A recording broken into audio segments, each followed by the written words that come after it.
السلام علیکم ورحمۃ اللہ وبرکاتہ۔ دوستو، آپ نے شادیوں میں کھانے پر لڑائی، جہیز پر بحث یا بینڈ باجے پر جھگڑے تو سنے ہوں گے، لیکن کیا کبھی سنا ہے کہ نکاح ہو گیا، مٹھائی کھا لی گئی، لیکن صرف مسلک کی بحث پر بارات بغیر دلہن کے واپس لوٹ گئی؟ جی ہاں، یہ عجیب و غریب واقعہ پیش آیا کوٹوالی کے گاؤں پانو والا اور دلہا پور کے درمیان۔ آج کی ویڈیو میں ہم آپ کو بتائیں گے کہ کیسے ایک نکاح عقیدت اور انا کی نظر ہو گیا۔ معاملہ کچھ یوں ہے کہ پانو والا گاؤں کے ایک نوجوان کا رشتہ دلہے پور کی ایک لڑکی سے طے ہوا۔ لڑکے والے بریلوی مکتب فکر سے تعلق رکھتے تھے اور لڑکے والے دیوبندی۔ رشتہ طے ہوا، خوشیاں منائی گئی اور ہفتے کے دن دھوم دھام سے بارات لڑکی والوں کے گھر پہنچی۔ کھانا پینا ہوا، سب کچھ ٹھیک ٹھاک چل رہا تھا، لیکن جیسے ہی نکاح کا وقت آیا، کہانی میں ایک بڑا ٹویسٹ آ گیا۔ عام طور پر روایت یہ ہے کہ نکاح لڑکی والوں کی مسجد کے امام صاحب پڑھاتے ہیں، لیکن یہاں لڑکے والے اپنے ساتھ اپنا بریلوی امام لے کر آئے تھے اور ضد کر دی کہ نکاح ہمارا امام ہی پڑھائے گا۔ کافی بحث و تکرار کے بعد لڑکی والوں کی بات مان لی گئی اور لڑکی کے محلے کے دیوبندی امام صاحب نے نکاح پڑھا دیا۔ نکاح تو ہو گیا، لیکن اصل ہنگامہ ابھی باقی تھا۔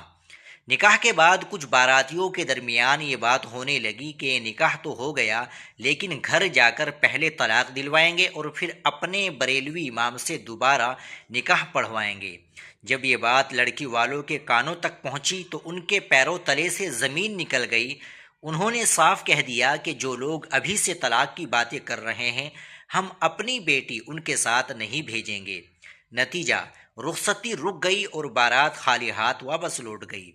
دوسری طرف لڑکے والوں کا اپنا موقف ہے۔ ان کا کہنا ہے کہ یہ سب مسلک کا بہانہ ہے، اصل میں لڑکی والوں کو لڑکا پسند نہیں آیا تھا، اس لیے انہوں نے بات کو طول دے کر بارات واپس کر دی۔ اب سچ کیا ہے یہ تو اللہ ہی بہتر جانتا ہے، لیکن اس وقت یہ معاملہ پورے علاقے میں موضوع بحث بنا ہوا ہے۔